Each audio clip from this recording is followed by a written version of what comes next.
Thank you for joining Wars of the Roses. As we continue with Part 6, Nalanda, the Oxford of Asia, from the Adepts in the Eastern Esoteric Tradition by Manly Palmer Hall, Part 2, the Arhats of Buddhism. Nalanda, the Oxford of Asia. The celebrated Buddhist University of Nalanda was located in Magadha, in what is now Bengal. Although the site of the great school is known, the area has not been excavated, and for several centuries natives in the vicinity have used the ruins as a quarry for bricks. The dimensions of the great rectangular complex of buildings still can be traced. This rectangle is about 1,600 feet in length and 400 feet in width. The Emperor Asoka, the Constantine of Buddhism, is generally regarded as the founder of the Nalanda Monastery University. The project evolved much in the way that the cloister schools of Charlemagne grew into the great universities of Europe. Asoka made costly gifts and offerings at the shrine of Sariputta at Nalanda, and it is recorded that 6 kings improved and beautified the place.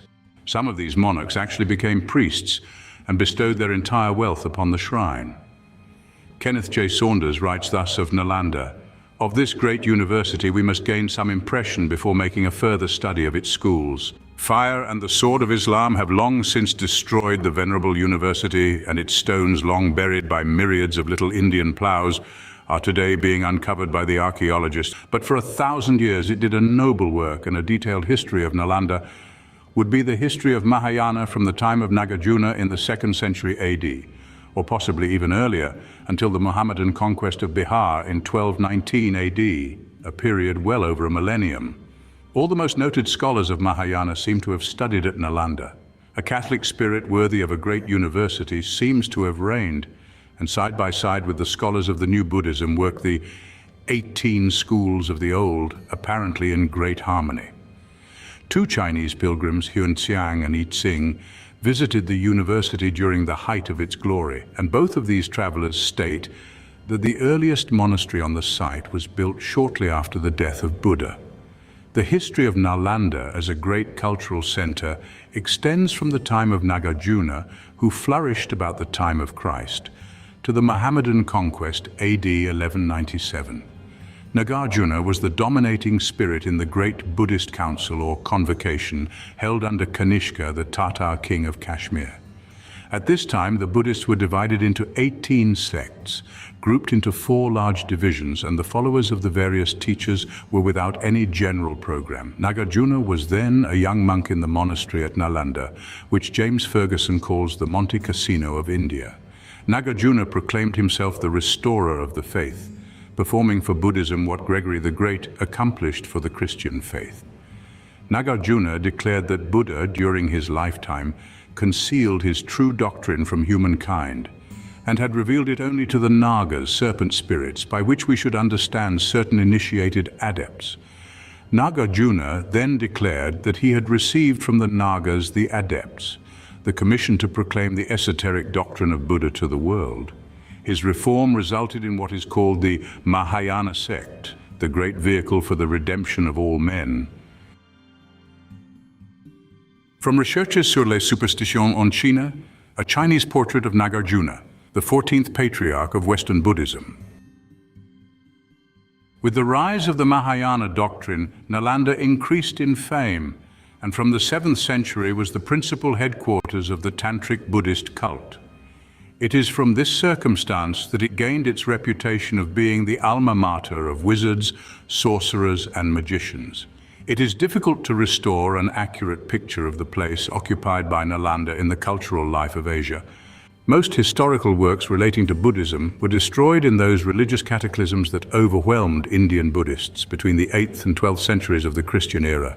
Most of the travelers who visited Nalanda during the years of its glory were priests, monks, or mendicants, and not inclined to a critical analysis of secular history. The Mohammedans destroyed the university in the 12th century, murdered such of the monks as they could find, razed the buildings, and burned the vast collections of books. The priestly professors who escaped took refuge in Tibet, Nepal, or Ceylon. The common followers of the faith were absorbed in the sect of the Jains, converted to the cult of Vishnu, or crushed out and overwhelmed by the followers of Shiva. Buddhist power in India lasted approximately 1,000 years. It should be noted that the splendor of Nalanda between the 7th and the 12th centuries corresponds in time with the most benighted period in European history. Considering this fact, it is not an exaggeration to say that Nalanda was the most splendid center of culture and education existing in the world of its day. It was not only the principal center of Buddhist learning, but a truly great university. Here, a faculty of nearly 3,000 resident monks taught the arts, sciences, religions, and professions. Medicine, law, astronomy, and philosophy were included in the curriculum. The priestly professors taught comparative religion, the old languages, and even magical rites, rituals, and formulas. It is reported that at one time Christianity was taught at Nalanda as one of the living faiths of men. The Chinese pilgrim I Ching gives a detailed description of the buildings and monuments at Nalanda. The principal rectangle consisted of 8 great lecture halls or temples, each 3 stories in height. The buildings were of brick ornamented with stone and magnificently adorned. The ground was paved with bricks, and the various rooms had floors of an almost indestructible kind of cement, highly polished. The roofs of the buildings were flat and were suitable for walking and meeting places. The university was surrounded by a great wall. Hundreds of shrines and sacred spots were marked by monuments, some of which were 200 and 300 feet in height. The outside of the building was so magnificently adorned with pillars and turrets that artists came from all over Asia, drawn by the beauty and inspiration of the place. Among the art treasures was a statue of Buddha 80 feet high, made of copper. Huan Xiang also left an excellent description of the great monastic university. He explains that the word Nalanda means charity without intermission. According to the old accounts, a Naga or serpent spirit named Nalanda lived in a pool on the site of this monastery. It is reported that Buddha, in a previous life, while king of a great country, built his capital on this place.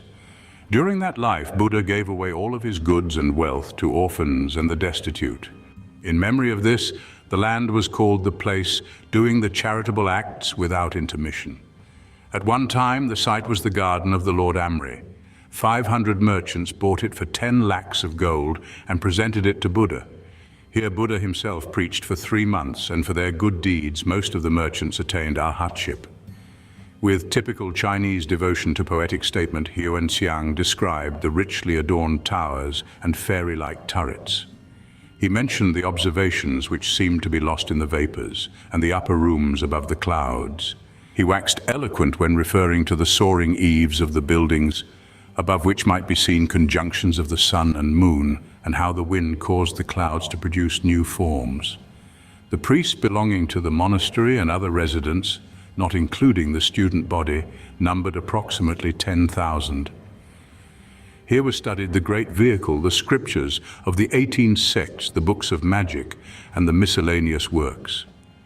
There were 1,000 men who could explain 20 collections of sutras and shastras, 500 who could explain 30 collections, and perhaps 10 men, including the master of the monastery, who could explain 50 collections.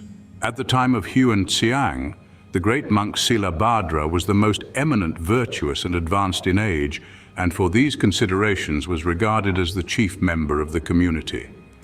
Within the university, there were about 100 classrooms where professors could discourse to their students. The periods of study were so arranged that the classes followed each other in a natural sequence.